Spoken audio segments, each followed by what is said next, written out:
Hello friends, today in this video lecture we'll see the interfacing of 8255, which is a peripheral programmable interface with the 8051. So if you look at the interfacing diagram here, we know that in 8051 we have 4 ports named as port 0, port 1 and port 2 and 3. So we have 4 ports in 8051, and except the port 1, if you see port 0, 2 and 3, they are all multifunctioned. Port 0 is used for connecting IO devices, and also it is used as a address data multiplexed lines, and port 2, it is also used for higher order data address bus, and port 3 is used for different other control signals. So these 3 ports, they are all used for different functions. They are multifunctioned. Only you have a port 1 which is used as a which is used only specifically for connecting the input output devices. So if you want to increase the input output capability function of the 8051, just like that we have done in the case of 8085 or 8086.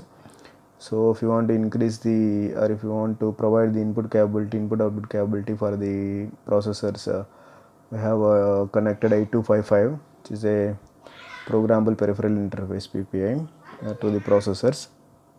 Now here also we do the same, but in 8051 we have some ports, but in addition to that, more IO ports can be provided for the 8051 by connecting the 8255 device. So first we know that we need to connect the address and data buses to the 8255 device. So we know that the port 0 provides the address and data multiplexed lines. So the port 0 is connected to the 8255 device through the address and data multiplexed lines, and also a latch is used because the address and data both are multiplexed. So we need to demultiplex those address and data lines while transmitting the address and transmitting or receiving the data. So that is done through the latch. A latch is used here, an 8-bit latch is used, and that is connected to the ALE pin of the 8051. So whenever this ALE pin, which is active high signal, address latch enable. So ALE stands for address latch enable, and it is a active high signal. So whenever this ALE signal, address latch enable signal goes high, then it enables the latch. So when the latch is enabled, so which means that whatever the data that is available on the port 0 lines, that is the address. So whatever the binary information that is available on these port 0, which is 8-bit value, which is a lower order address, so that the lower order address gets latched onto the stored into the latch, and then it is given to the 8255 device as an address. So that address can be an address of port A, port B, or port C, or a control register address. So that address is given to the 8255 whenever this latch is activated. So that ALE signal is activated, and latch is going to store that address and provide that address to the 8255 device. And similarly, whenever this ALE signal goes low, that means the address latch enable is inactive, it is a deactivated state. Then the value that is available on the port 0, the binary value that is available on the port 0 is the valid data, so that the data is carried to the 8255, and then from there it can be carried over the ports, transmitted to the ports, port A, port B, or port C. And whereas the 8255, the 8255 receives the data from the reads the data from the port A, port B, port C, and then transmits it to the 8051 device, that is the controller. So in both ways you can have the data transmission, that is the 8051 can transmit the data to the ports through the 8255 device, or the 8255 device, the data received on the ports can be transmitted to the 8051. That is, both read and write operations are possible between 8051 and 8255 device. So you can see that the 8255 device, it is having 3 ports, port A, port B, port C, and it is also have one more control register. So port A is having a separate register, and port B is having separate register, and port C also having separate register. So those are selected with the help of the these lower order address lines A0 and A1. So A0, A1, they are used to select one of the ports or the control registers of the 8255. So we have already seen that in 8255 PPI interface. So if you look at the 8255 PPI architecture, so this is how it is. It is having 3 ports, port A, port B, and port C is divided into 2 ports, port C upper and port C lower. Overall you have 3 ports, A, B, and C, and also you're going to have a control register. So that is for controlling the group A, port A and port C upper, and group B, port C lower, and port B. So these group A are under the control of group A control register, and these are under the control of group B. So you are having control signals like read and write to read the data from the 8255, write the data to the 8255 ports, and A1, A0 are the control signals. They are used to select one of the ports of the 8255 device, and also you have a reset signal, so that the 8255 control registers are reset to its default values. So this is how this 8255 architecture just looks like. Now let us go back to the 8051 interfacing. So this is what we are doing here. So we are connecting the 8051 to the A0, A1, so that we can select one of the ports of the 8255, and also the control register can also be selected. And if you look at the higher order data bus, that is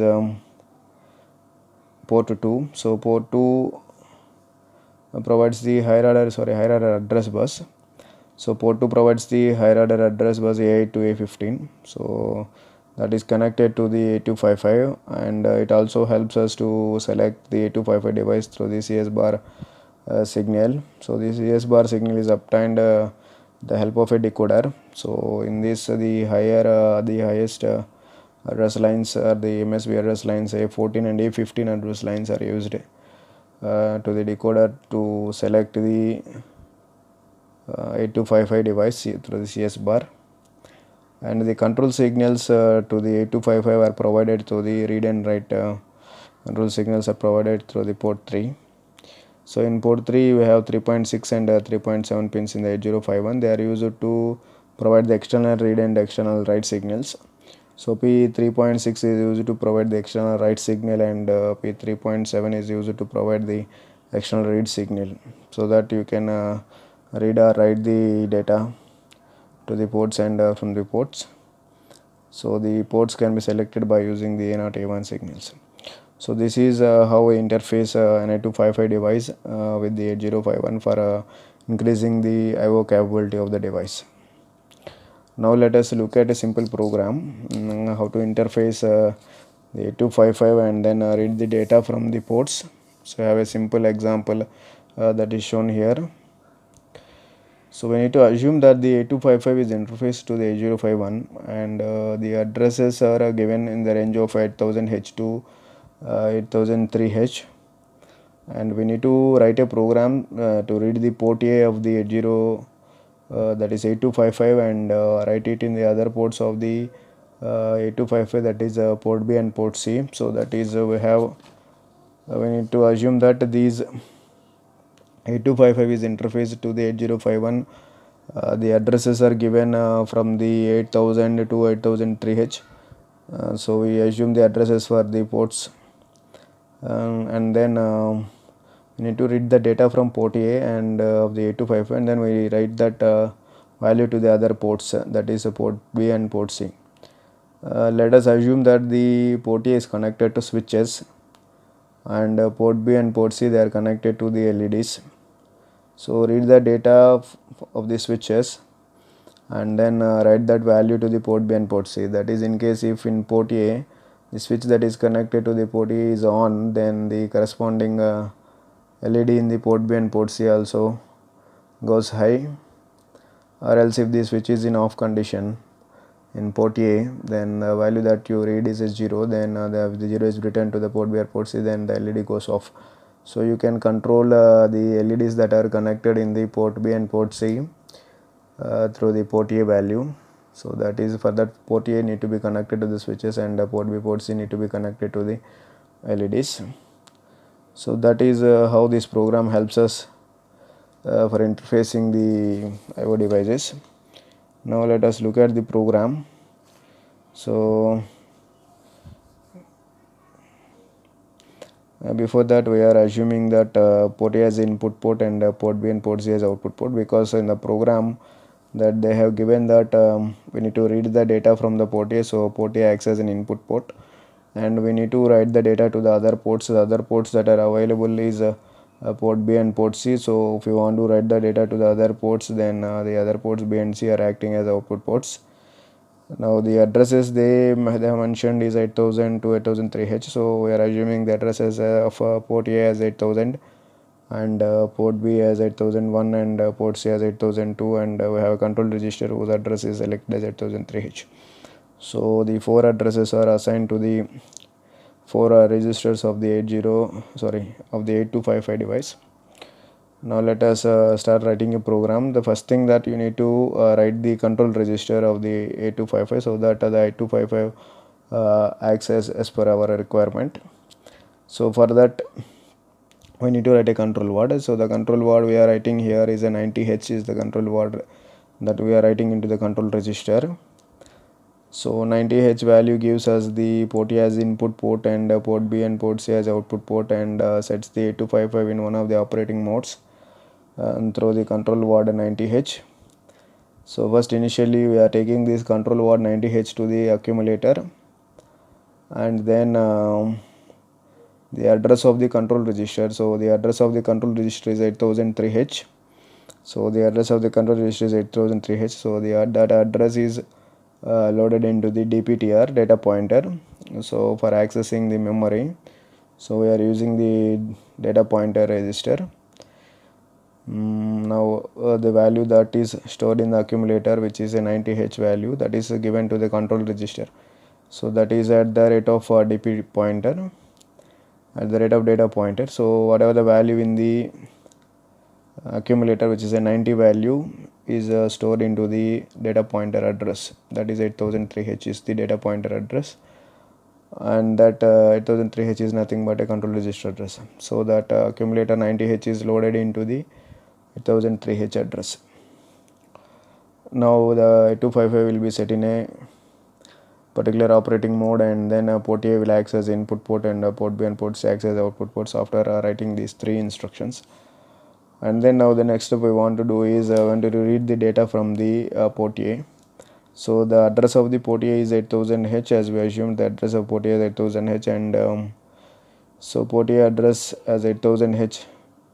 Now we need to load that value to the accumulator. So what we are doing is that loading that value 8000H, which is the address of the port A, to the data pointer, and then taking the value at that address, that is at the rate of data pointer is at the rate of the address 8000H.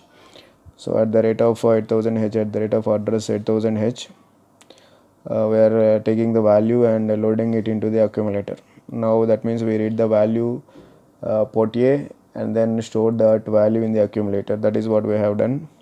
So simply we read the value from the address 8000H, and then we loaded it in we stored it in a accumulator register. Now we have the value of port A in accumulator, and then now we increment and then started incrementing the data pointer. So earlier we know that the data pointer value is 8000H. Now when you're done incrementing the data pointer will be incremented by value 1, so that the data pointer points to the address that is 8001H, that is port B address. Now we want to write the value of port A into the port B, that is the value of port A is available in accumulator. So what we are going to do is move X at the rate of data pointer accumulator. So whatever the value in the accumulator is now stored into the address pointed by the data pointer. So the address pointed by the data pointer is 8001H, that is a port B address. So whatever the value in the accumulator is stored into the port B address, and then again we increment the data pointer one more time, so that the address will be incremented to 8002H. Now 8002H is pointing to the port C address, that is referring the port C of 8255 device. Now again we move the value in the accumulator to the at the rate of data pointer, that is now the address is 8002H.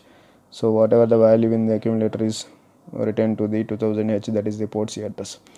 So now that is what we have done. First we need to write the control register, set up the control register, and then we need to read the value of 8000H, that is a port A value, and then we need to write that value to the 1001 and 8002H, that is port B and port C. So this is how we write a programming for interfacing the 8255 with the 8051 device.